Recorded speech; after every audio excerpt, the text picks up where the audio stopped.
Ngimkhumbula uJesu umhlengi, ngimkhumbula malanga sengihuba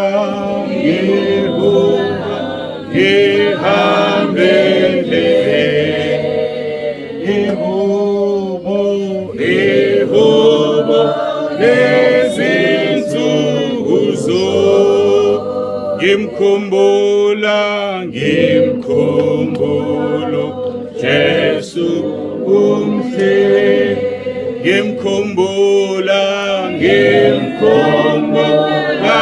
malanga sengihuba ngihambe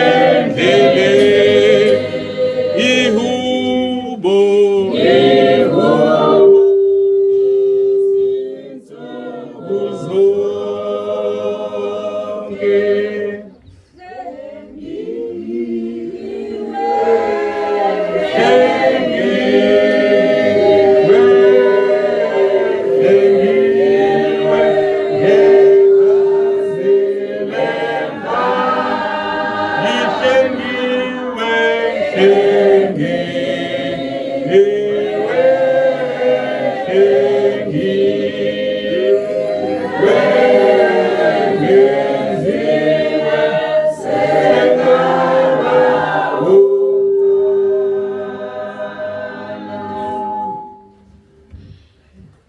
mhlawumbe kufanele nginciphisela incane lokhu ngishiswa ngakho.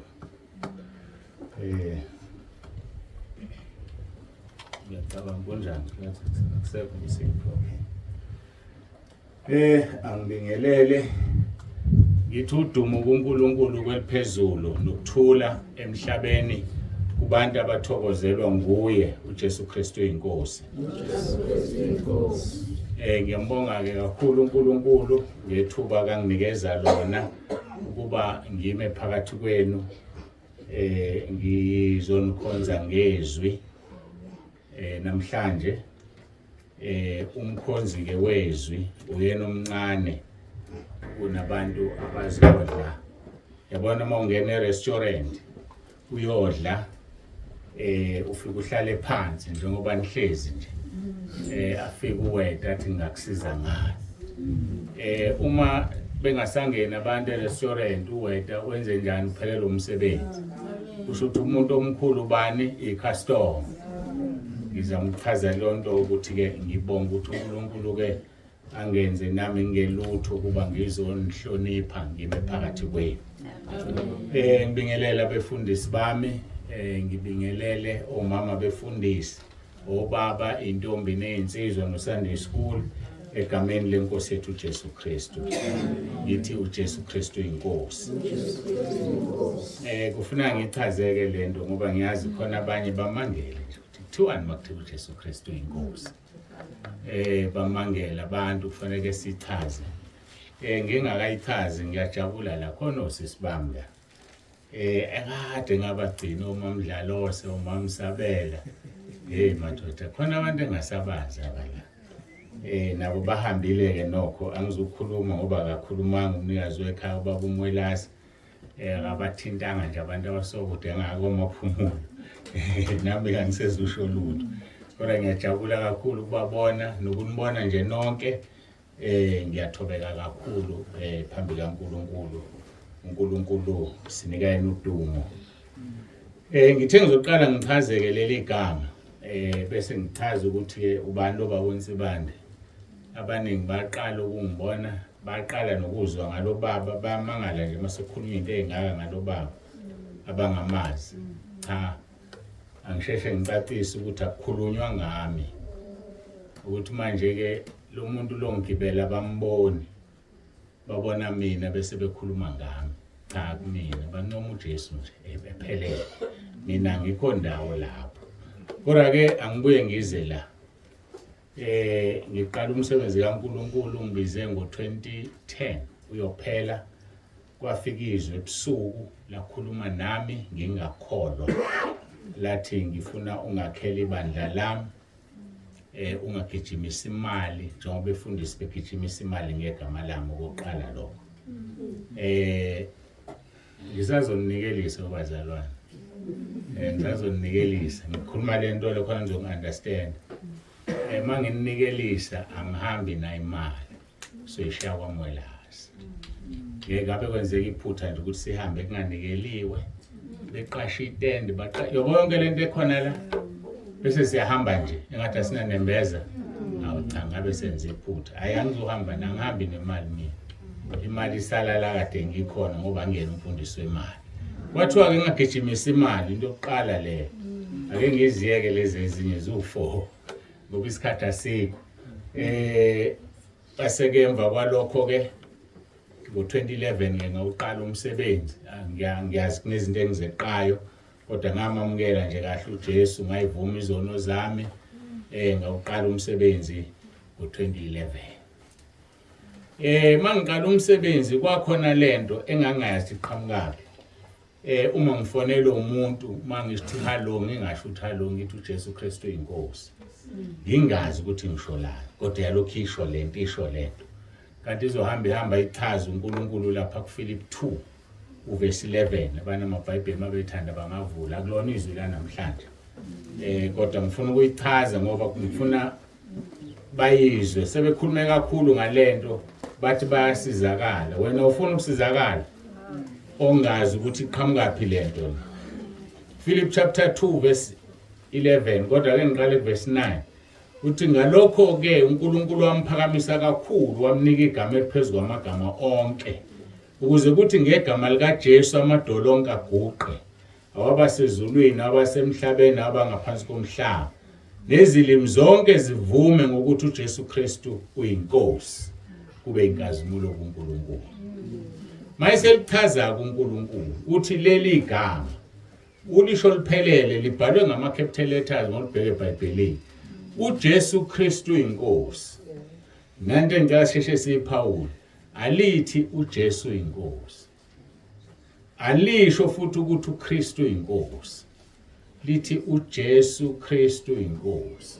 Ngesikhathi usho njalo inkazimulo iyakuyise ayiyi kuJesu. Ngesikhathi usho njalo amadola ayaguqa ezulwini siwaguqisa sila. Njengoba sesilokhu sisho nje ezulwini bayabhawa bayaguqa. Abaguqeli thini baguqela uNkulunkulu ubaba. Kuthiwa ayaguqa ezulwini aguqa emhlabeni nangaphansi komhlaba. Ngaphansi komhlaba ke khonana amadimoni. So ke uma ngila noma ubani ola ethi uJesu Kristu uyinkosi wenzani uqisa amadimoni angithi waguqisa washonsana kulongeza ukusho ukuthi uJesu Kristu uyinkosi. Ukuthi mina mangithi uJesu Kristu uyinkosi ngila ngiyawaxosha nawe ke thana uJesu Kristu uyinkosi lize lingabalekeli kuwe liswele umhlaba wokubalekela bese lesikogweni. Sineqonda lento manje. Ningangizwa ke kabi angigxeki abathi makuthu uJesu Kristu uyinkosi bethu uyabusa angingeni lapho ngisho mina engikufundisile ukuthi mangithi uJesu Kristu uyinkosi nawe ubosho njalo ungasho ukuthi uyabusa. Wama uthi uyabusa usalibizanga leli gama amadimoni eza kuwe. Niyayizwa lonto? So mangithi uJesu Kristu uyinkosi nawe usho njalo. Silungiseke akusona isiqubulo lesi. Akusona isiqubulo. Asiphindele kuverse 11. Nezilimi zonke zivume ngokuthi uJesu Kristu uyinkosi isivumo. Izilimi ziyavuma. Banye baqhamuka sebethi angibingelele ngesiqubulo esithi uJesu uyaphambuka kusona isiqubulo asiqubulo yasikho kupolitiki. Isivumo esithi uJesu Kristu uyinkosi. Ngesikhathi uvuma ke amadimoni enze njani ayaguqa nabasezulwini bayaguqa uguqa wonke umuntu njengoba desho kumamwelasi ethi zaguqa igebengu zingaguqanga ngamadoda.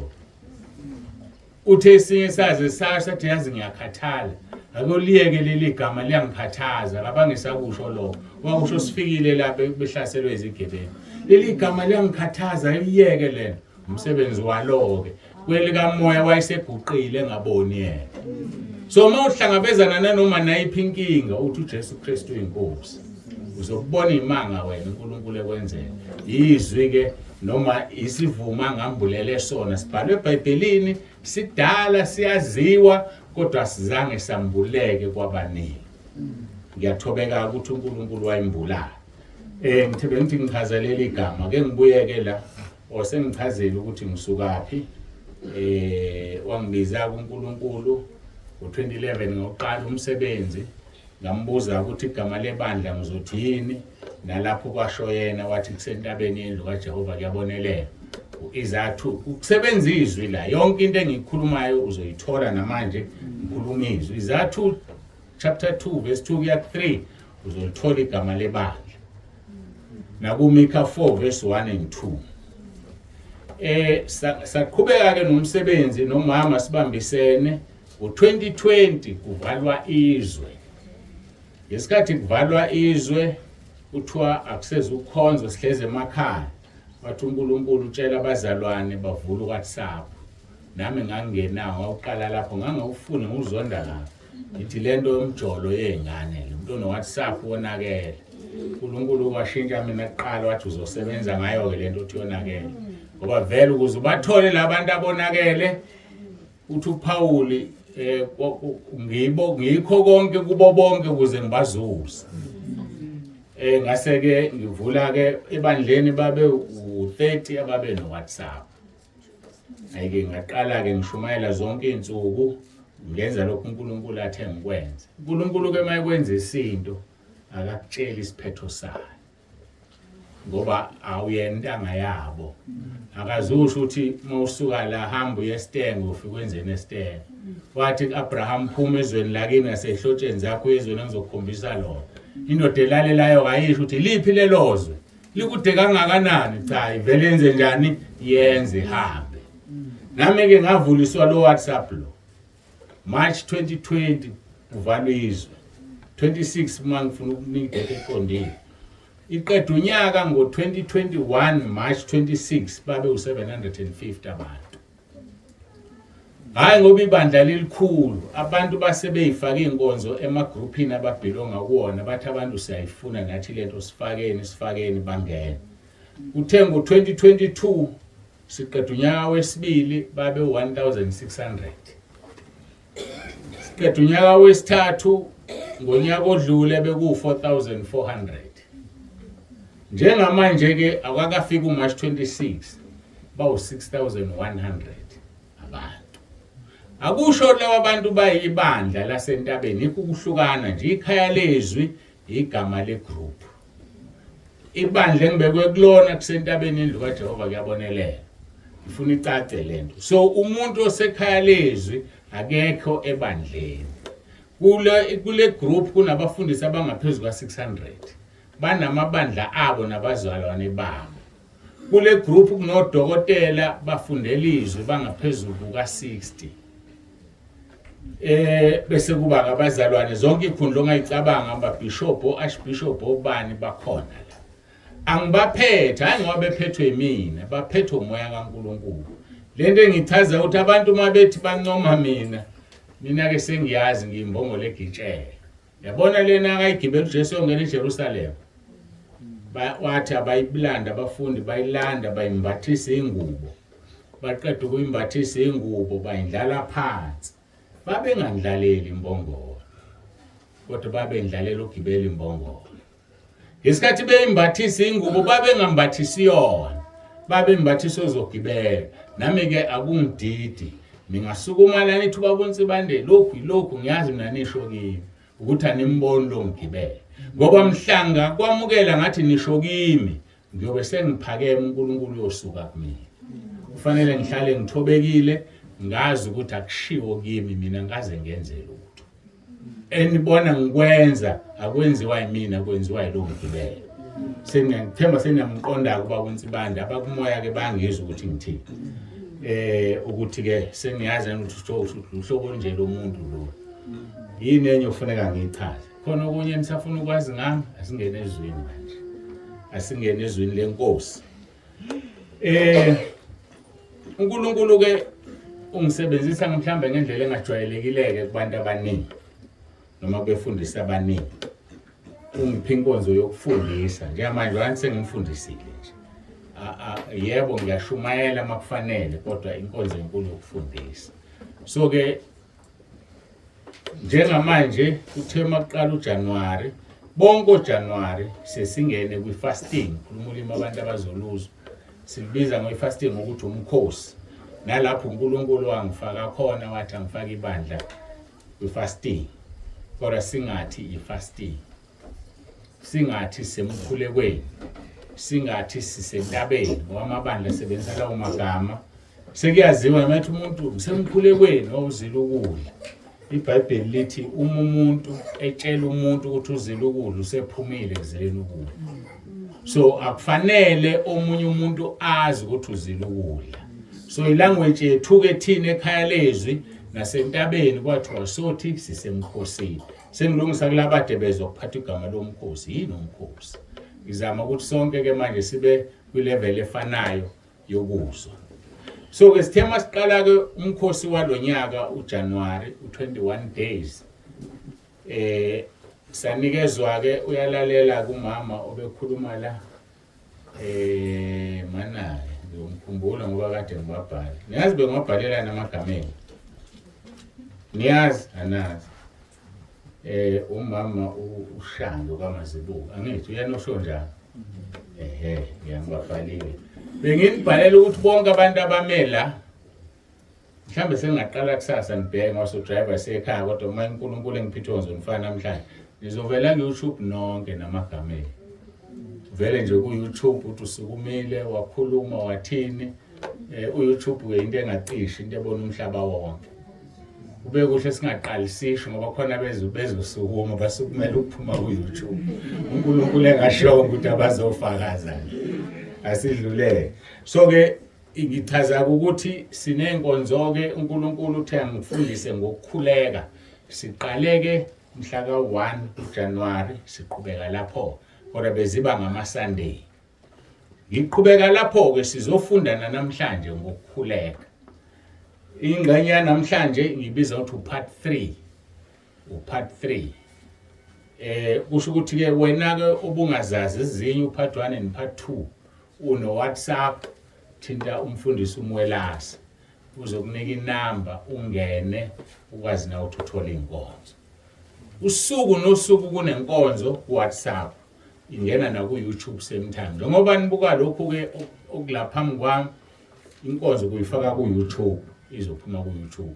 Ingakho benginicela amanime ngapha kuze abalindile bangaveli uvele wedwa nje ungabangi namuntu esithombeni sakho wedwa. Bangakubangisa abantu. Kusho ukuthi ke siqhubeka ke no part 3 kodwa ngizozama ukuthi ngihlehle kwezinye indawo ukuze sibe sizwe inkonzo ngoba ngeke uyizwe inkonzo part 3 ungawazi part 2. So kukhona izinto engizoyidonsa esidlulile kuzona ukuze sihambisane. Ngiyacela ukuthi sivule amabhayibheli ethu ku Luka chapter 11. Luka chapter 11. Mawushe umsebenzi yonke imihla ngisela bangishumayele zona ezenkosi khona kuthi nxa ngiqeda sengilizwi ngothi yebo Nkosi nangumina la. Sibambe lapho kuzosuke kube mnandi isikhathi sesilindile. Ngifuna ukukhuleka ngingakakhuleki kuyafuneka ngichaze lento esiyenza la abantu abaningi abayiqondi. Ngithi bekunyaka odlule yazi ngisana unyaka odlule noMeloya kodwa ke ngicela unyaka odlule ngoJuly la uNkulunkulu esidimandile ukudimanda uphoqa wathi uJesu indodana yami isahamba emhlabeni ngaso sonke isikhathi mayikhuleka ekhuluma nami ayiguqa. Yini nina ningangiguqeli ngiwuNkulunkulu yini ningangiguqeli uJesu wayiguqa. Ibaphi labo uNkulunkulu enibaguqelayo bayazi ke nami ngeke ngayihamba lezi zinto moye enyangeni kunalo round omfushane uguqa sithandaza angithi ngesathi ungena usuguqile emademonini ungena nje angithi kodwa uNkulunkulu sigade usigqoma sokuthi asifuni ukumguqela indawo sengimfundise into uma uthi uJesu Kristu uyinkosi amademoni enzana aguqa kodwa wena ufuna uguqa ngeke akuguqele ngoba nawe uguqa asiluleke lapha ngiphoqa umuntu ukuthi aguqe ngicela ukukhuleka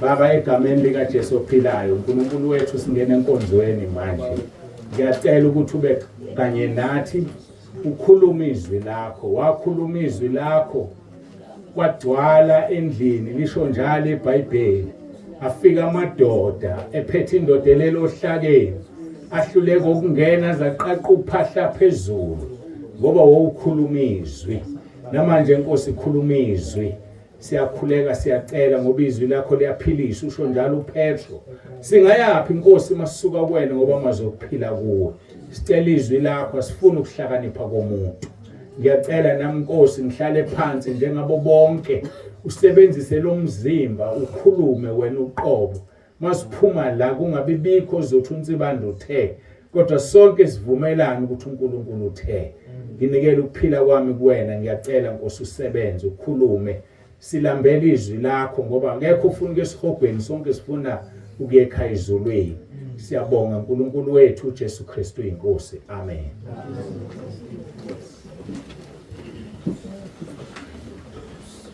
sizofunda ke uLuka chapter 11 uverse 1 kuphela ishilo ngathi inkonzo esiwupart 3 ke le bayilindele nje yabona masiqeda la ngiyithumela bayilindele bonke labantu abawu 6100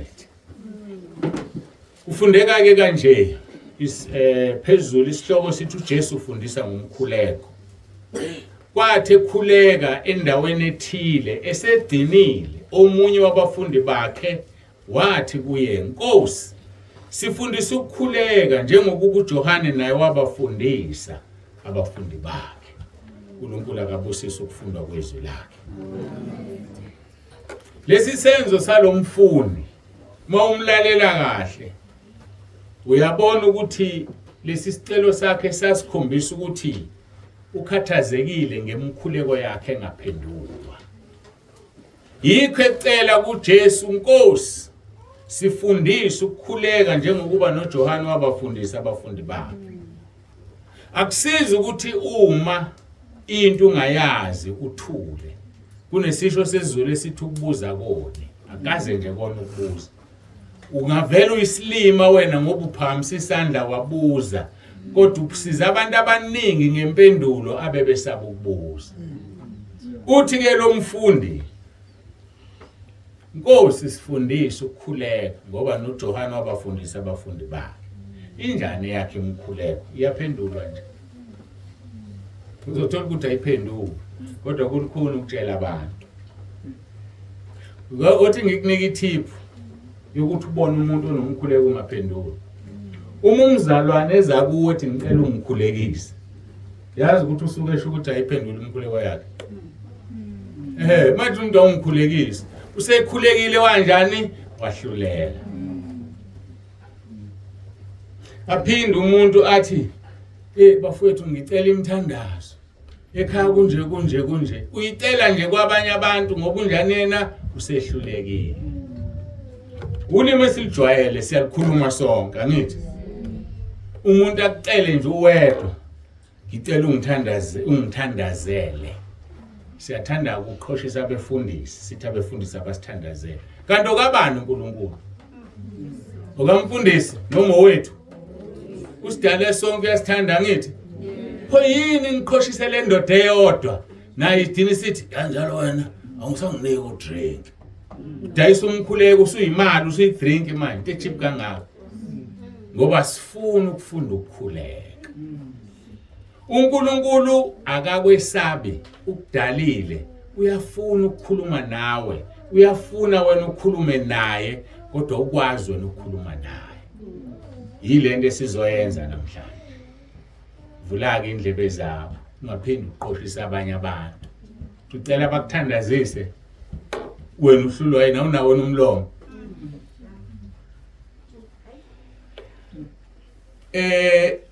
Athi omunye ngicela ukukhulekela usibanibani unenkinga ethize noma ngicela ukukhulekela izingane zami. Ngiyidabukele lezi zingane ezinabazali abacela umfundisi azikhulekele. Ngoba mawusekhaya lezwi ukhuluma ngegroup ke manje. uNkulunkulu wathi ngifundisa abantu kuyimele ekukholweni. Ufunda ukuzimela.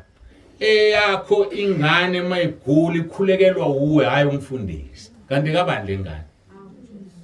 Uma ingane yakhe ifeyile esikoleni ikhulekelwa wena iphase. Kanti kabani lengane? Uma ingane yakhe ifuna umsebenzi siqedile ukufunda ikhulekelwa umzali wayo ithola umsebenzi. Hayi omunye umuntu. Kanti kabani lengane? uNkulunkulu unikeze wena wathi khulisa. Kodwa sifuni thina ukufunda ukukhuleka. Uthi ke lo mfundi Nkosi sifundisa ukukhuleka. Asifundeni ukukhuleka ke bazalwane. Ngeke siqede konke namhlanje. Usiyabona ukuthi ukubuza ekhaya lezi. Uphathi 1 ngabe uyamazi. Uphathi 2 ngabe uyamazi. Uzoyibamba kuphathi 3. Mawungafuni futhi ukungena kusekhona nophathi 4. Uzobusulahlekile. Mawungena la ujoyinile ibandla uzoyiyela ebandleni lakho nomfundisi wakho naye uma uthanda abefundisa abanye abadla abafakwa abazalwane babo. Umunye umfundisi mayisela afaka abazalwane bakhe. Angitshonje bazalwane mase ngimi la angikhulumi ngebandla bengikhuluma ngoba bengichaza angikhulumi ngebandla la ngikhuluma ngendlela ezulwini yethu sonke esidalwe uNkulunkulu. Lezi zinto esengizishilo ukucela umkhuleko na yonke lento iBhayibheli yasho lithi asithwalisana kulona icala. Kodwa ake ufunde ukuzimela kwezinye izinto. Ngoba uyokucela umuntu uthi uthwalise umuntu kanti umuntu oxabene noNkulunkulu. Abese ngakunika uNkulunkulu lento oyifunayo ngoba usuke weza nomuntu omcasulayo. Uyayibona lonto? Bayathanda abantu athi umuntu esibanibani ake singene fasting. Sifa ubane nalomcela thangene fasting uyamazi? Uyamazi yini? Ufike kuwe ukuthi fasta ufastela into ethize wena usufuna umlekeleli ongazi ukuthi unganjani phakathi kwakhe noNkulunkulu. Uyabona maphutha amane ngeswenzayo. Abese sithini kusasa uNkulunkulu uyashesha ukuzwa aphuza ukuphendula. Mina ngimkhonza uphuza ukuphendula angimazi ke lo. Mina ngaze ngicela into manje anginike manje. So qaphela ukuthi ucela nobani, uzihlanganisa nobani, abenzani. Ungeke futhi umuntu umazi ngoba umazi kujuleni. Khona lezi zinto ezibhlungu ezikhona emabandleni bobaba. Siyibona insizwa siyayithemba usibanibani uyakhona. Makufakaza uyafakaza. Kanti mase kusebusuku sekumnyama phansi kwengubo izandla zakhe zenzani. Nansi intombi usibanibani ayiqomi, istrong. Kanti hayi ngoba istrong. Ngizokubeka nje. Iyazilala ebusuku. Yikho ke inqaba bonke abafana besinconyo kuthiwe iyakholwa. Kanti uSathane usombo uyocela wena ufuna ukuthandaza naye. Yazi kwenzakalani uma uthandaza naye? Ukuthelela ngalomoya wakhe. Uzophuma lapho nawe uzufuna ukuyithinta. Uzithokozise. Ake mina ngizonitshela iqiniso ke into kwathiwa ngoyikhuluma. Ngoba ngisazohlulela phambi kwaNkulunkulu ngale ntshumayelo. Ngigodla uma ufunda uJeremiah 48 verse 10 lithi izwi leNkosi uqala kusiya umuntu ogodla inkemba yakhe egazini. Inkemba ke sikhuluma ngayo yiso. So ke asigodla inkemba. Mina uNkulunkulu wangisizayo. Awuma into masethe angisho. Mangithi ngiyayibalekela kuvele kuphele yonke into ngisuke ngingazokhuluma ngithi ngeke ngidlule ngikushumayela ngayishilo lento athi angisho. So manje ke angikwazi mase kuthiwe khuluma ngiyakhuluma. Ngakho ke sidinga ukufunda ukuzimela ngokukhuleka. Uyadinga ke nawe ukucela ukuthi Nkosi ngifundise ukukhuleka. Lo mfundi kaJesu ke wayengahluphekile ngemikhuleko yakhe yedwa engaphenduka. Kodwa neyoza kwabo ngoba uthi Nkosi sifundise. Akathi Nkosi ngifundise. Thina sinjani sinomona. Ngeke nje umkhulekele umakhelwane wakhe evelelwe yinto. makhelwane wakho usuzwile ukuthi akanamali ukuthi ahambise ingane yakhe esikoleni, ake umbambele isiguqo nje uwedwa ungamtsheli. Aqhamuze ethi makhelwane ingane yami isiya esikoleni, thawa siyambonga uNkulunkulu. Musumtshela ukuthi umkhulekele. Umtshelelani? Yazi ukuthi wenzani uma umtshela ukuthi umuntu umkhulekele? Umephuca uNkulunkulu. Yazi ukuthi angizofuna ngimchazele. Umephuca uNkulunkulu. Wena usuNkulunkulu wakhe. Lokho ngakufundisa uNkulunkulu one day. Angithi nakho ukuthi ngithe ngangakholwa mina engibizi. Zonke izinto uyangifundisa nje mina-ke uyangitshela khulume ngezwi lakhe iBhayibheli noma ngevoice la endlebeni zami. Akhulume kwesikhathi mayikhuluma sixoxe nje angibuza ukuthi nokuthi thawu yebo Nkosi ukuthi nokuthi athi ungakwenzi kanjalo akwenziwa kanjalo. So kuyangifundisa asibuyeke size kulento ke. Ngelinye ilanga kwasekuntambama lesihlezi ekhaya ngifonela omunye umfundisi. Athi lo mfundisi kimi bakwenze bande uthi uNkulunkulu angekukhulekele khona into ezokuvelela esikuvelele khona inkinga onayo mawungenayo sizoqhamuka khona manje bese vele ethi naye anginayo inkinga mina izinto ziright athi hayi izoqhamuka khona manje inkinga manje into fanele siyenze funa sivuke ekseni ngo5 njalo ngesonto sokhuleka esontweni lakho njalo ngesonto sobamba umkhuleko kungakafika abazalwane bakhonza basithi mina kulungile ngiyezwe ngisazothandaza. Angithi mina njengoba ngifundisa lento ukuthi akangisabi. Mayikhuluma into kimi, mayikhuluma into kuwe ngami uzoyiconfirma kimi. Yilento esilimazile bazalwane. Afika umuntu ozokuphuca uNkulunkulu athi uNkulunkulu uthi angikutshela ukuthi hawu azatshele wena angangitsheli mina uyangisaba yini. Angithi ungidalile. Angithi ungidalile. Ngibonile abafundisi abaningi abancane ezinsizwa ziduka zilahleka ebandleni yafakaza mayifakaza kuqhuma abantu abona umfundisi lo umshumayeli athi suka bethi mfana wami ufuna ukwenza umfundisi kwenza u1 2 no 3 kanti usebuke ukuthi uzokhuphula ibandla uzokwenza yonke lento kanti ingane uyayilimaza uNkulunkulu akakayibizi usayakha usayikhulisa. So ufunda ke umuntu ekutshela ukuthi uNkulunkulu uthe thana ngiyabonga nami usazokhuluma nami aqinisekise ngoba kangisabi. Ungabe isigole esikhangaphi sathi uNkulunkulu akakusabi uNkulunkulu. So kungavumi abantu bakufaka ehlathini khona lento abayishoya abantu esabisayo. Yazi ukuthi umuntu masethe umoya ongcwele uthi yazi ukuthi kunesigqi esikhulu nokuthi umuntu mayithe uNkulunkulu uthi mangase umuntu nje lathi bazalwane uthi umoya ongcwele asikhulekeni kunomoya omubi la singaguqa sonke esikhuleke ngoba sethe kushobani akasitsheli ngani thina abanye asinaye asiyabona uzokuphuca umoya ongcwele wakho ezifo wakhe akakhuluma unodolo wakho ophilayo kusasa uzobusa uzakuye yisibanibani uthi umoya ongcwele namhlanje hawu kanti wena unayo owakho ukhuluma kuloya kuphela sekuphucile. So ke sathi masiqeda ukukhuluma nalo mfundisi ngiqeda nje ukukhuluma ngithule babengazike ekhaya ukuthi mina ngangasekho lapho uNkulunkulu uyambona lo muntu wenzani uzokuphuca mina ngizokutshela uma kuzoba nenkinga ngeke ngakutsheli siyaxoxa thina nawe yabona nje befuna ukukhuleka esontweni lakho ngo5 sebekubona ukuthi uhlukile endaweni bafuna ukukuthelela amadimoni ungavumi ngikhuluma uNkulunkulu okhulumayo.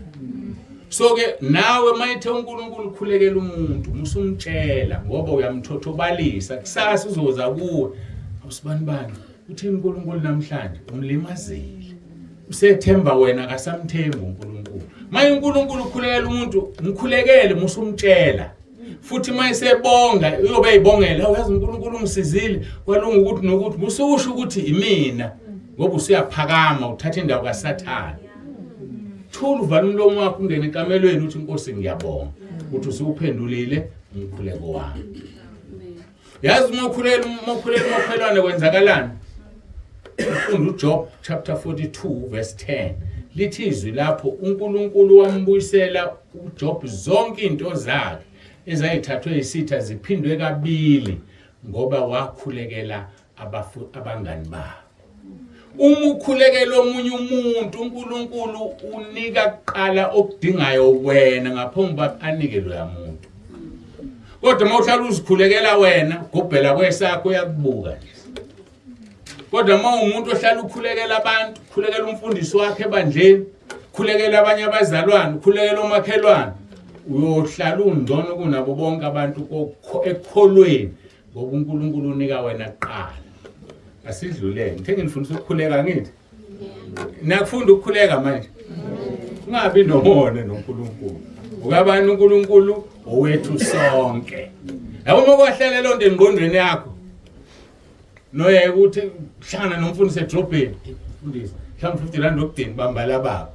Hawu, umnikele imali yokwenzani? Yokwenzani? Uthengani? Thenga uNkulunkulu akathengwa ngemali. Nona ngwantshela umfundisi angithi. Manje ke mina ngifuni ke lo. Ake singeneke ezwe ku part 3 wethu ke namhlanje bengisawundlalela nje. Kodwa sengikhuluma izinto eziningi. Ngiyabona libe ngikusho uNkulunkulu ngikufundisa sifunda izinto eziningi. Sho sengahlala phansi. Sesiqedile angithi. Siqhubeka ke nesihloko sethu esidine ngaso ku part 2. Isihloko sokuqala esakhuluma ngaso ku part 2 esidala ukuthi imkhuleko ingaphendula. Ukuthi ngabe izicelo zakho zisendaweni efanele na. Ngizothinta kancane ngenza ukuthi nibe up to date. Uma ufunda uPhilip chapter 4 uverse 5 no 6 lithi izwi leNkosi. Izicelo zenu mazaziwe uNkulunkulu ngokukhuleka nokunxusa nokubekezela. Abantu bonke ukubekezela kwenu makwaziwa abantu. Ngamanye amagama musumxoxela umngani wakhe inkinga zitshela uNkulunkulu. Kodwa thina senzani sitshela abantu. Uthi ngikutshela imfihlo indlela enkonzo ngiyak-update. Uma nginenkinga ethize mhlambe ngixabene nonkosikazi ekhaya noma ungenzela okuthize engakuthandi. Hambe ngikhuleke ngiqede. Ngibuye ngixoxe emakhelwane. Hey umfazi wami yazi ungidalela inkinga. Kuwukuthi nokuthi. Yazi ukuthi uNkulunkulu ngasakusiza. Ngoba usufune ukuyalwa umuntu kanti kade ucele kuye, uyambangisa. Usezoyeka ukukusiza ngoba vele uzothi mayikusiza kusobonga umakhelwane. Inkinga yakho uyitshela umuntu, uyitshela uNkulunkulu ukuze athole udumo mayiseyixazululile. Awucabanga ukuthi kulula bangakabantu lokho batshela inkinga zakho. Ayitshela umuntu inkinga kusasa uzophuza itiye ngawe. Umuntu makazi ukuthi uyabekezela ethi yazi ngiyafisa ukufana nalo yababa uyamkhonza uNkulunkulu. Kanti ufisa into ebhlungu akazazi inkinga zalo baba. Akazazi ngiyafisa ukufana nalo mama. Hey lo mama lo hey yazi ubaba wakwakhe ulale intombini wenza bayabona omakhelwane. Bese bethi hey manje ngiphi inhliziyo nje yani. Kanti akazazi inyembezo oyikhaluso wedwa lapha. Kodwa ikhala kuphi endaweni efanele. So saba nombuzo ukuthi inkinga zakho uzisendaweni efanele yini? Ngoba uzolokhu uthi uNkulunkulu akakuphenduli kanti wena awutsheli yena yedwa. Iphuzu lesibili esingaqedanga ke lalithi ngabe ukhuleka usendaweni ezokwenza uphendulwe yini? Ngoba enye into leyo ukhona yini la uNkulunkulu ezokuphendula khona. Abantu abaningi ke bayakhuleka kanti abekho la bezokwazi ukuzwa khona imkhuleko. Ukulula nje engakuthinta ngale ngesonto edlule uAdam esonile. Uyafika uNkulunkulu uthi Adam uphina? Udlile inkulo muthi ngoba uNkulunkulu mawunesono ubona isono oqala kunawe. Isono siyavimba siwudonga. Wayesenze njani? Wabaxosha ensimini yaseEdeni. So mawusuwonile uyasuka endaweni ezokwenza ukuthi mawuthandaza uNkulunkulu akuzwe. Ngoba Isaiah 59 verse 1 and 2 uthi isandla sikaJehova sifinyeziwe ukusindisa. Nendlebe yakhe inzima ukuzwa ububo obusahlukanisa noNkulunkulu. So immediately usuwonile awusekho endaweni la izokuzwa khona uNkulunkulu. Bayathanda abantu sebonini. Hayi ngisawuthatha ifasting. Ngixolise kuNkulunkulu uyadlala nje. Ufuna umntwana kaNkulunkulu ogcotshelwe lo msebenzi. Akukhulekela kucelela uxolo. Uthi uNkulunkulu mayikhuluma nalabangani bakaJobe lapha kuJob chapter 42. Uthi angifuni nina nize kimi ngqo ngoba ngizokwenza ngalendlela engifisa ngayo ngoba nengicasula. Yanini kuJob ngizovuma ubuso bakhe ngoba ungcwele kimi bese nginixolela ngenxa yobuso bakhe. So awuthathi noma ubani uvuma isono ngoba uzothatha umuntu kanti na uqabene noNkulunkulu anishani bhandlo nobabili. Iya kumntwana kaNkulunkulu oselidilizile lwakhe udonga wayinikwa lenkonzo ngoba uNkulunkulu uzobuka yena noma buwenza isono esibhlungu kanjani abese kuthethelela ngoba usuncengelwe yilo. Hayi uhamba uthi uyofast uyadlala nje. Asidlulele. Ngakho ke izono ziwudonga. Ngeke kukusiza ukukhuleka udonga ungalususile. UJesu uma lapha kuJohn chapter 9 yolapha impumputhe. Bayabuza abafundi bathi icala likabani ukuthi lo muntu lo ezelwe ngaboni naye. Icala lakhe noma labazali bakhe. Uthi uJesu akulona icala lakhe akulona elabazali bakhe kodwa kuba kukhazinyuliswe ubaba ezulwini. Ayike sidlule lapho. Mase abaFarisi ke sebembuza ngoJesu beqeda. Kuverse 39 ukhuluma into emangalisayo lo muntu oyimpumputhe. Uthi siyazi ukuthi uNkulunkulu akazizwa izono. Kodwa umuntu emesaba uNkulunkulu ayenze intando yakhe uyamuzwa lo. So isoni asizwakali kuNkulunkulu masikhuleka. Ngisagcizelela lento ukuthi mawunesono vuma isono sakho kuqala ngoba ngeke ukusiza ukukhuleka kunesono. Uzolokhu uthi uNkulunkulu uyashesha ukuzwa phuza ukuphendula. Ulokhu uyiduduza nje wabejwayele lapha kududuzana nto niyezi noma ethuli khona impendulo. Hayi noma ethuli khona impendulo akathuli uNkulunkulu umuntu wakhe. Mawufunda maHubo 34 uverse 15 uthi amehlo kaJehova akuba balungileyo bakhe izindlebe zakhe zikukukhala kwabo. Okungukuthi mawuqala ungolungile ukhala vele indlebe kaJehova ikuphi uzothulelane ke nempendulo. Mina ngilizwa le noma ethule impendulo ikhona. Uthule ngoba ukho endaweni efanele. Akakwazi ukuphikisa izwi lakhe. Uthi ukukhala kwabalungileyo ukuphi indlebe zakhe zikukukhala kwabo. Mina ke ngingihumushe kanje leyo. Ngithi kusho ukuthi uthi mawuqala ukhala sibeke ngolimi lwethu thina abantu. Ngama magama uthi uNkulunkulu jamba phuma uNkulunkulu athi ngigqume kangakanani mntanami. Ubusuthi gquma kakhulu ngoba ngifuna ukuthi abese yaqhuma. Yabona lona kusho yena uthi indlebe zami zikukukhala kwabalungileyo. Kuthi noma yini oyifuna ulungile uzokwenza njani uzokunika. Akakuniki ngoba ulungile ulula nje. Seyiduduza ke manje uthi wena hayi noma ethule impendulo ikhona. Hayibo athule. Ngani uJesu usho kathi uthi ngime eminyango ngiyanqonqotha. Mawuvula eminyango ngizongena ngihlale nawe phansi ngidle nawe. Ungahlala nomuntu etafuleni engakhulumisani. Sokusoba uJesu akekho lapho. Seyiduduza wena noma ethule impendulo ikhona. Hayi bazalwane. Akakwazi ukuthula. Anikwazi ukuhlala yabona nje uhlezi nonkosikazi wakhe etafuleni nithule nakhulumisani niqabene phela lapho. Niqabene nje lapho. Manje ke kwelika moya ke vele ngeke ahlale na uJesu niqabene usuke engekho nje lapho. So ke asilivume iyo lento esikhathazayo izwi lithathe nje walinjalo nje iBhayibheli ungalihumuhle lenze yini manje uJesu uzohlala nawe ngidle nawe usuke esho ukuthi yonke into uzoyikhuluma sobe siyixoxa siphendulana. Uma ucela into ungafanele uyithola uzokutshela ukuthi akufanele ukuthole lo. Ingane eminyaka ewu5 mayithi baba ngicela ungithengele imoto. Izoyenzani ingane eminyaka ewu5 imoto? So nathi kunezinto esizicelayo abona yena zesifanele uzokutshela. Ngeke athule ubusokuthutuzeka noma ethule impendulo ikhona. Ngizokutshela ukuthi angeke ngikunike lokho. Akukufanele lokho. Ucele akunike. Hayi bazalwane, kodwa uyabona kumnandi ukholo. Ufuna eyodwa nje, uhamba phila impilo engcwele. Ngobe wangcwele phambi kaNkulunkulu. Uthi ukukhala kwakho ubeka indlebe.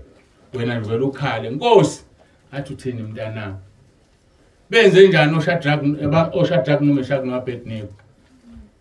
Bathi ngeke siguqe komunye uNkulunkulu. Bathi ke noma ngaba akasiphenduli kodwa ngeke siguqe. Kanti uzwile. Banele babafaka emlilweni yakhala inkosi athi sifaka amadoda amathathu aboshiwe. Wabone u4 ikhululekile ehamba emlilweni. Ngoba benze njani bathe ngeke siguqe. Bengakhulumi naye, bekhuluma nenkosi. Kodwa ngoba uthe indlebe yakhe kuba balungile, babekhuluma naye kodwa bengakhulumi naye. Useyibona lonto? So mawuhamba ngobungcwele ayikho into eyikhuluma wazi ukuthi uNkulunkulu akayizwa. Mawuhamba ngobungcwele ngisho ucabanga. Mawuphuma la bamwelasa. Mhlawumbe ufele imoto. Yazi ngathi ngathola imoto ilanga liyashisa ngisheshe ngithola. Ngeke uphele 5 minutes isiqhamukile. Ukuzwile mhlawumbe uzothola ukuthi isuka la iduze uvele wanomuntu wathi nje awuthi ngiphume ngehle ngiyele enzansi kanti ukhishwa uNkulunkulu ngoba usutheni wena ungathandazanga ucabangile ngoba ungumntwana wakhe akodwa kumnandi ukukhonza uNkulunkulu. Uma nje uzohamba ngobungcwele asiliqhube leli lamahubo 34 siqede ngihlale phansi siningi into engishilo. Uthi verse 17 abalungileyo bayakhala uJehova uyezwa uyabakhulula kuzo zonke inhlupheko. Nansi into edida abantu uma sisekukholweni bafowethu sineyinkinga eziningi. Akumnandi ukukholwa ngokubuka kwabantu. Umnandi ubuzwa ngaphakathi. Lithi lelizwi abalungileyo bayakhala kuJehova abakhulule kuzo zonke inhlupheko. Athi verse 19 ziningi inhlupheko zolungileyo kepha uJehova uyamkhulula kuzo zonke. Angithi phela inhlupheko zidalwa isithu somusathane. USathane kunesikhathi akasicela ngaso wacela uJobe. Nawe kungenzeka ukuthi uceliwe. Mawubona inkinga eziningi ngaphezulu kokuba kade ungakakholwa. Phela ngani usuthatha indlela ekusezulwini, uSathane unomona. uSathane akafuni uye lapha axoshwa khona yena. Akuze ukuba mnandi kodwa kuzoba mnandi ngaphakathi ngoba uNkulunkulu uyothi into ayishoyo. Hayi ngamthinto inyameni yakhe kodwa ngeke umphefumulo uthini. So uzobona umuntu evelelwa izinkinga. Kushona ingane, kushona indoda kwenze ukuthi kodwa akashintshile unomoya owodwa. Ufihliwe. Kolose 3 verse 3 lithi uma nafa noKristu ukuphila kwenu kufihliwe noKristu kuNkulunkulu. So uvela ufihlwe zenzeke izinto ngapha nangapha ofanele zikuthinte. Hayi lokhu ubonela nomoya owodwa nje. Indaba na ufihliwe. Kodwa akakwazi uNkulunkulu ukufihla ungcolile. Ibaqina ubengcwele ukuze ufihlwe. Zibe ziningi inhlupheko zakho. Kodwa wename udlula abantu obabona ngathi abanazo kanti banazo. Ngifuna ngikutshela imfihlo. Esithina sake sahamba ngemoto ezintsha ngesikhathi ngisasebenza. Uthi uma uphambana nomuntu emgwaqeni uhamba emoto endala, ukwazi wajabula usibani bayi. Iyaphela inyanga engabe ngizokhokha ngayo. Yena uthini bajabula ubani gibela imoto enhle kanje kanti wena ulale ebusuku.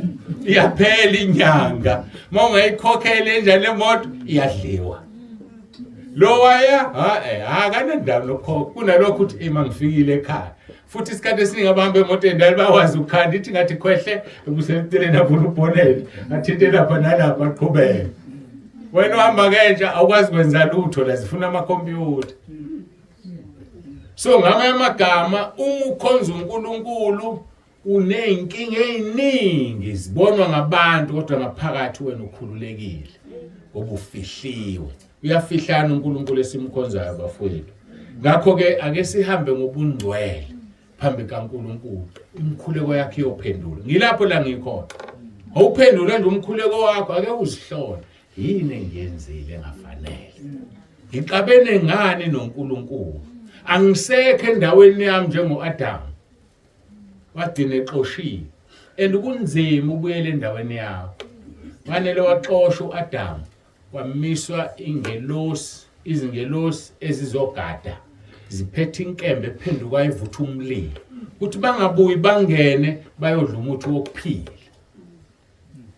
So njengamanje thina sinezwe igazi likaJesu. Into ezokwenza ubuyele endaweni yakho igazi likaJesu. Uma ungafuni igazi likaJesu, nazi ingelosi zigadile. Indawo yakho ke wahlala kuyona wayizwa imnandi ngeke ukwazi ukuya kuyona. Enye into eyenza ungakwazi ukukhuleka uphendule ayibona ke le eyabazalwane yamakhono amagqubu. Unabantu wena ongabakhulumisa. Unabantu wena abakuhlukumezile. Unabantu wena bangakufuni wena. Hayi mina ngimazi umakhelwane angikhulumisi ngiyamiyeka ke nami. Lithi iBhayibheli lami zamelana ukuthula nabo bonke. Mawubona umakhelwane wakhe engakukhulumisi iya kuyena makhelwane. Bekuthi mawuneka mina ngizona iqhelele imizeni thina siphuma lemize esondelene. Bengithi mawuneka ngikubona sixoxa sisakwazi ukuxoxa kwenze njani makhelwane. Uzothi hayi akho lutho. Wenze njalo umunye umzalwane elwa nalelizwe lithi zamelana ukuthula nabo bonke ongenakho ngeke ayibone inkosi. Ufike ezulwini uthiwe yebo uyena obengakukhulumisa wenzani wena ukuze nigcine nikhulumisana. Uthi lo mzalwane wahamba waya kuye wathi makhelwane ngiwaridi ngicela ungitshele ukuthi yini engenzile ngixolise. Wathi ayawenzanga lutho. Wathi ke mangenzanga lutho sizobuya sibe right. Uthi akushintshanga lutho. Wahlala wathula ukuthi yini ithanda umakhelwane. Hamba umthengele ipresent. Ubanjwe lelizwe lithi zama uzameni wena. Wathenga ipresent efaka kahle wayirepha kahle waqonda khona. Makhelwane ngangithi sixoxile kodwa kuyafana sizwana. Ngenzeni awenzanga lutho. Hayi mangenzanga lutho makhelwane bambala na ipresent yakho. Lahlehla ihlathi. Avela amazinyo baqala baxoxa. Ezulwini usephasile itest ethi wenzeni wena. Ngoba sithanda kabi usikhombe ngomuntu sithi hayi usibanibani wena wenzeni ukuthi usibanibani axole. Mhlawumbe khona into owayikhuluma owangazi wayitshelwa abanye abantu akakwazi ukukutshela ngoba vele nawe into yokuqala utsheloba kodwa ukuthi uzoxolisa abese ayithulela. Zilungisela izulu ngokuzwana nomakhelwane. Lithi ke iBhayibheli umulethu umnikele altar uMathewu 5:23 ukhumbula ukuthi ukhona umuntu onegqubu nawe awena unalo ushiye phansi umnikele hamba ubuyisane naye. Kusho ukuthini lo? Umnikela mawuya kumaHebheru sitshela ukuthi uJesu wayenikela ngemkhuleko nangenyembezi. Mawuthandaza uyanikela. Ngamanye amagama siyeke imali nje ngitshela kodwa ngingasebenza imali. Ngamanye amagama into engikuyona. Uma uthandaza uyanikela. Wazi ukhumbula ukuthi kunomuntu ongakukhulumisa umthandazo wakhe awuye ezulwini. Hamba ubuyisane naye qala. Wenze lento engiqeda kisho noma bona uzuthenga phezela. Uxoxe naye indaba makhelwane ngoba sasizwana na. Ngoneni manje nesibini uzokutshela ndangani wena wathi kubani hayi angikaze ngisho lonto makhelwane. Futhi usibanibani akangizwanga kunjani simbizi. Kanti mhlawumbe niqabanise. Liqoqe nje kahle udaba. Kubonakala ukuthi awuyicala unalo. Uyayibona lonto? Ngoba lemkhuleko oyikhulekayo uzophila impilo uzofa ungaphendulwa wena. Soku ucela abanye abantu uNkulunkulu ngathi wabo cela ungithandazise. Vele kufanele ucela ukuthandaziswa ngoba wena uphendula. Kodwa into esemandleni akho okufanele uyilungise. Ngakho ke uma umuntu enegqubu nawe umsebenzi wakho ukuthi ulungisa wonile wena. Athi uMark 11:25 futhi umanqani nikhuleka thethelelane uma ninamagqubu nomunye kuze nohlo sezulwini anithethelele iphambeko zenu. Awukwazi ukukhuleka unegqubu. Uyadlala nje ukukhuleka unegqubu. Izono zabantu zabazalwaneke lezo. Bayalimala, bayanyathelela. Bethe Shumayela umfundisi Nkosi yami akazi nakwazi usimasibani umtshelile kade ekhuluma ngami ke namhlanje. Hayibo le ndoda kaNkulunkulu ayazi lomuntu. Iyayikhulu yebo ke bakhona abafundisi abashumela into zabantu bodila noNkulunkulu angikhulumi ngalawo. Kodwa uNkulunkulu umuntu oyikhulumela nje. Ekhulunyiswa uNkulunkulu. Wena funda ukuzithoba, uvuma isono sakho, ubuyisane nowonene nabo, uhlale enkonzweni unjani ukhululekile. Ngakho ke akudingi umuntu afunde ukuphindisela, ungaziphindiseleli. Bazalwane bathanda kabi ukuyiphindiselela ngani ngokukhuleka. Uzomkhulekela mina. Mina wami uNkulunkulu uyaphendula mina. Hawu. Uqala ngaphi nje uthi uNkulunkulu angishayela usibani. Ngitshela imfihlakalo ke mina ushaya wena, akashayeli wena. Mawufunda Isaiah nge 57 verse 15. I stand to be corrected. Uthi uNkulunkulu ngihlala endaweni ephakeme engcwele nakumuntu onenhliziyo ethokozekile. uNkulunkulu uhlala endaweni eziwu2. So ngesikhathi wena uhlukumeza umuntu, uxosha uNkulunkulu kuwe, umusa kuloya muntu. Uma wena umzalwane akuthuka umuntu, mhlawumbe baba wekhaya kade kuthiwa umunye uyabephuza nje, akwehle ngenhlamba. Wenzani ubaba wekhaya? Sondeza uNkulunkulu kuwe ngoba nenhliziyo enjani ephukile. Kodwa uma usuqala usuthi nawe usumxosha kuNkulunkulu, ufike wamxosha lo yababa wamletha kuwe wamxosha, uzoyiphumela kanje ayihambele. Nisale niqhubeka nokuxabana. Omunye azasho ngenhliziyo, phendula inhlamba, kuthuka umuntu ngenhliziyo nawe. Usuxosha uNkulunkulu, uhlala endaweni engcwele nakumuntu onenhliziyo ethokozekile. Senivulile ilona le Isaiah 57 verse 15. Oh ngiyabonga Nkosi umkhumbuze kahle. So ke yazi ukuthi umuntu ekulimaza ukunika uNkulunkulu. Umuntu kwenzekani kuHana? Ehlushwa uphenini engenangani. Wadina ethola umntwana. Ngiyacabanga ukuthi ube wayengekho uphenini wayehlupha uHana wayodina efile engenangani. Kodwa lokho kwamenza wasondela kuNkulunkulu othulula umphefumulo wakhe. Singakhuluma izinto eziningi ngokukhuleka. Kwanele lokho esengikukhulekile, esengikukhulumile. Ngakho ke ake sifunde ukuhamba ngempilo engcwele. Enye ke into uNkulunkulu anginikeze yona esisiza abantu abaningi, umkhuleko uRoma 10 verse 9. Engizofisa ukuthi siwukhuleke nabathandayo.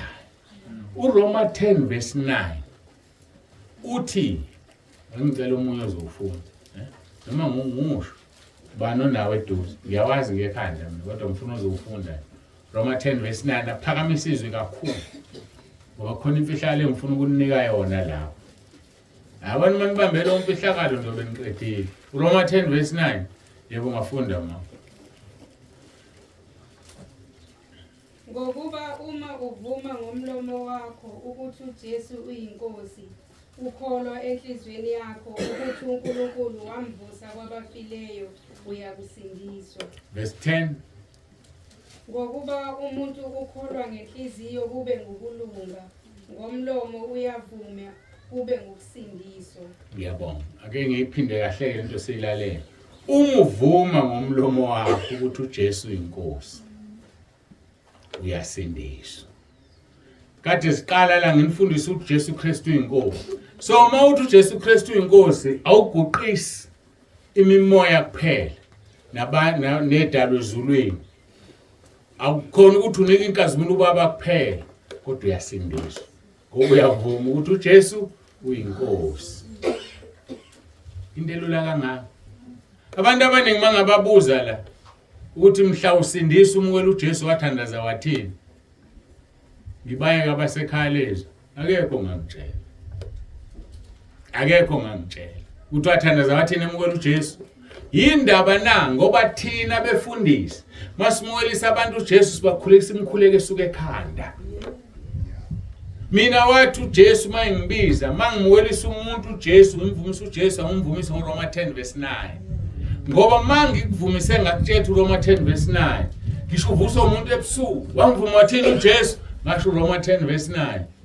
Uthi awusazi wathini kodwa uyazi ukuthi uRoma 10 verse 9 uzovula iBhayibheli ngoba wakhulekiswe izwi liwulizwi, ulizwi uJesu, ulizwi uNkulunkulu. Manje siyeke lento yokuthi thina befundisi sikhulekisa abantu imkhuleko esuka emakhanda ethu. Silinikiwe uma uvuma ngomlomo wakho ukuthi uJesu uyinkosi uyasindiswa. Ukholwe enhlizweni yakho ukuthi uNkulunkulu wamvusa kwabafileyo kuba ngokulunga. Usho njalo verse 10 mase kuchaza. Uyakholwa ngenhliziyo uvume ngomlomo. Sekuphela insindiso nje isiphelele.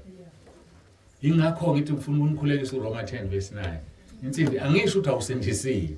Kodwa uma uzomjwayela kothi uvelelwa inkinga kwenzeka icar accident. Uvela usho ngenhliziyo uqede kanti usiyaphuma umphefumulo ungene ezulwini. Iselelesi sasho uRoma 10 verse 9 singamazi. Wathi uJesu namhlanje ngizoba nawe eparadise. Samusho kanjani na asiphinde futhi. Lithi uma uvuma ngomlomo wakho ukuthi uJesu uyinkosi. Safike sadelele esinyiselelesi sathi uma uKristu yehla sehlise esiphambanweni. Wehle usehlise nathi. Wathi umunye hayi bo thina siyalenga ngoba kusifanele. Sonile. Lo akonile. Yazi sasesithini sathi Jesu ungikhumbule embusweni wakho. Uma umuntu uthi umbuso wakho usho ukuthi uyini? Uyinkosi. Savuma singazi. Sathi Jesu sambiza ngegama sisho ukuthi inkosi.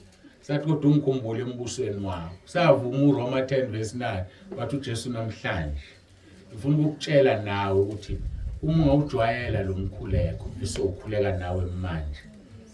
Uvula umnyango wezulu. Uvuma uJesu. Uvula umnyango wezulu. Uhamba indlela ende iwona kokhulisele group abantu abangeke groupini. Ngoba ngibathumelela uNkulunkulu nemkhuleka ngibathumelele yona ku WhatsApp. Ngoba lo mkhuleko ngizokutshela izinto ezimbalwa. Omunye uthi ingane yesithuli sibanda. Wathatha lo mkhuleko okhulekwa yimina, uthatha ifoni ayibeka endlebeni. Mina ngayikhulumela ngazi.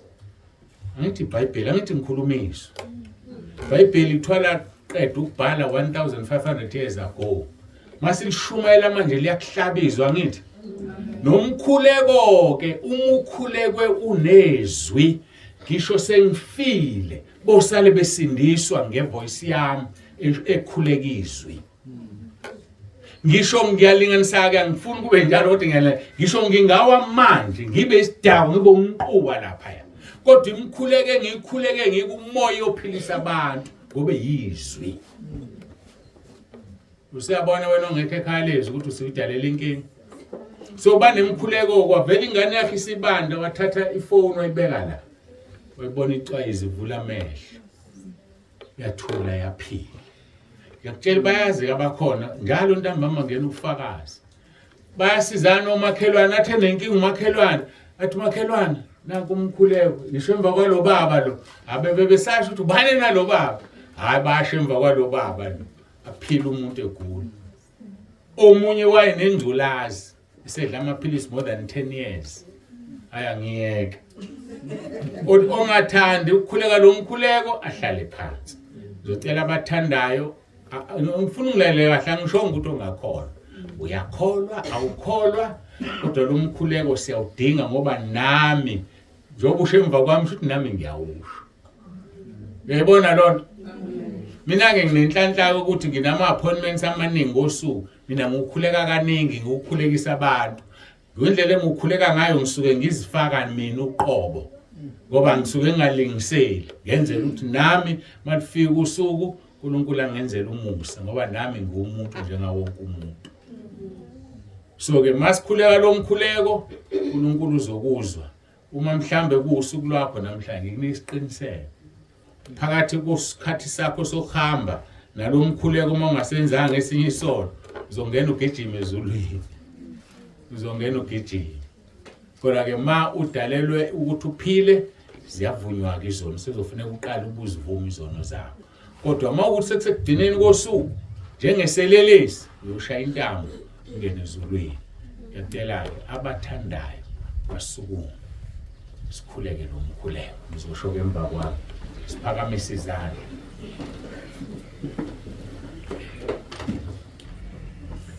Nkosi Jesu, ngiyavuma ngomlomo wami ukuthi uyinkosi. Ngiyakholwa enhlizweni yami ukuthi uNkulunkulu wakuvusa Nkosi Jesu kwabafileyo. Ngiyakhuleka egameni lakho Nkosi Jesu ukuba ungisindise. Usathana ngimfuni, amadimoni angiwafuni. Ngiyacela Nkosi Jesu uphathe impilo yami, ungilondoloze uze ungivuse ngosuku lokugcina. Ngiyabonga egameni lakho Nkosi Jesu. Amen. Ngicela ukunikhulekela ke ningakahlali phansi nizongilalela nje. Baba, egameni lika Jesu ophilayo, uNkulunkulu wethu nomusa, namba abantwana bakho. Bangabantwana bakho ngoba bonke sebekuvumile ukuthi uyinkosi. Ngiyacela uNkulunkulu wami ukuba uhambele impilweni zabo. Igazi lakho Nkosi libahlanze libangcwelise. Ngiyakhuleka Nkosi njengoba ushilo kuIsaya wathi noma izono zibomvu njengobubende ziyoba mhlophe njengeqhwa. Ngibize lakho igama elinamandla ngithi uJesu Kristu inkosi phezulu kwalona loyo manje. Nkosi yenza izwi lakho amaHubo 103 verse 5 othe usuthisa ukulangazela komuntu ngokuhle. Uyakwazi abakudingayo lona loyo ekudingela yena noma umndeni wakhe noma ekudingela umakhelwane wakhe. Ngiyacela Nkosi ukuthi ubasuthise ngokuhle. Wenzele igama lakho udumo. Wenzele Nkosi ukuthi ubatshazwe ngoba inkazimulo iza kuwena. Biyela ke Nkosi lona loyo khona ufikile namhlanje. Biyela umndeni wakhe Nkosi. Sibusiso sakho sihlale phezulu kwakhe njengoba ushilo kumaHubo 139 verse 5. Wathi umuntu wakho uyamzungeza ngemuva nangaphambili ubeka isandla sakho phezulu kwakhe. Bazungezeke Nkosi. Uphinde wenza izwi lakhe iHubo 34 verse 7. Uthe ingelosi yakhe yamisa nxa zonke kwabakwesabayo bakhulule. Ngiyacela Nkosi ubaphe ukwesaba ukuze uthuma amasosha akhe ezulu ababiyele. Okugcina Nkosi ngikhuleka uIsaiah 54 verse 17. Asikho isikhali esilolelwe bona siyophumelela. Nolimo olubavukelayo uzolwahlulela. Uthe kuyifa lezinceke zakho.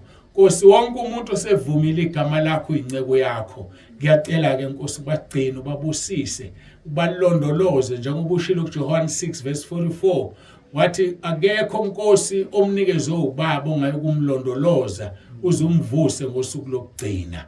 Ngibakhulekela ke Nkosi babusise kube lona loyo kuze kube usuku lokugcina bangene ekhaya ezulwini bathole imqhele yabo. uJesu Kristu inkosi. Amen. Siyabonga kakhulu ke seningahlala nami sekuphelile bekungibekela phambili. Siyabonga uNkulunkulu ngibuyisela ku-MC. Ngathi ngizolithenga ngicelani bazalwane. Cela sinikele ngazi sitsha